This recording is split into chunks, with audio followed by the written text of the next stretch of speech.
ह्या 10 मराठी पुस्तकांच्या मालिकेतलं सगळीच आवडणारी पुस्तकं मी निवडलीत, पण त्यातही आवडणारं पुस्तक म्हणजे श्रीना पेंडसेंचं तुंबाडचे खोत. लेखकांनी प्रस्तावनेतच स्पष्ट लिहिलंय की गावाचं तुंबाड हे नाव सोडलं तर सर्व गोष्टी काल्पनिक आहेत.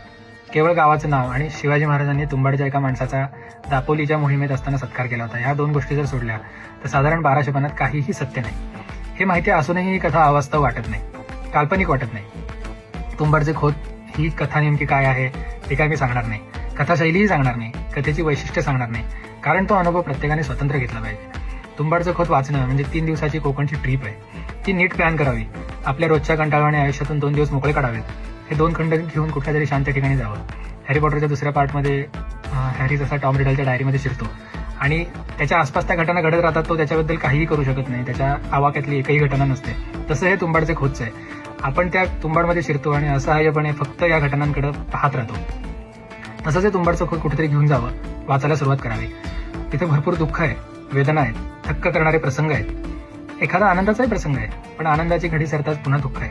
100 प्रकारची माणसं, त्यांचे 100 प्रकारचे स्वभाव, त्यांच्या 100 भानगडी, त्यातून जगबुडी नदीच्या काठी घडणारी ही 4 पिढ्यांची नवलकथा आहे. तुंबाडचे खोत वाचणं म्हणजे आयुष्यातल्या समस्या सोडून थोड्या रम्य जगात जाणं नव्हे, तर आपल्या समस्या सोडून अजून जास्त भेसूर, जास्त वेदनादायक जगात जाणं आहे.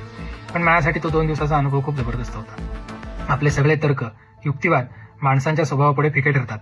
एक तटस्थ ठिकाणी जाऊन आपण त्या जगाकडे बघत राहतो, कारण तटस्थ राहण्याशिवाय आपल्याकडे काही पर्याय शिल्लक राहत नाही. फ्रेंड्सच्या पहिल्या एपिसोडमध्ये मोनिका रेचलला सांगते ना की this life sucks, you gonna love it.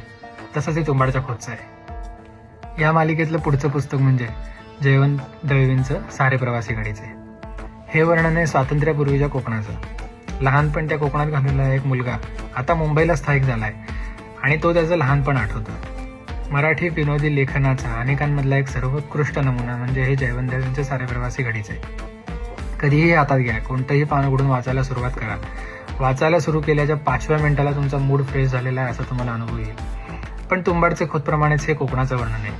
त्यामध्ये दारिद्र्य आहे, ते लपवण्यासाठी निर्माण झालेला खवचटपणा आहे आणि त्यातून निर्माण झालेला विनोद आहे. 160 पानाचं पुस्तक वाचताना त्यातल्या एकेका व्यक्तिरेखेमध्ये आपण गुंतून जातो, एकेका घटनेमध्ये आपण गुंतून जातो. पण हे वर्णन संपवताना दळवी शेवटचा एक धक्का देतात, तो म्हणजे या पुस्तकातल्या सर्व व्यक्ती आणि प्रसंग काल्पनिक आहेत. अनेक वेळेला हे पुस्तक वाचून झालेलं आहे, पण दरवेळी हा धक्का पहिल्या धक्क्या इतकाच तीव्र वाटतो.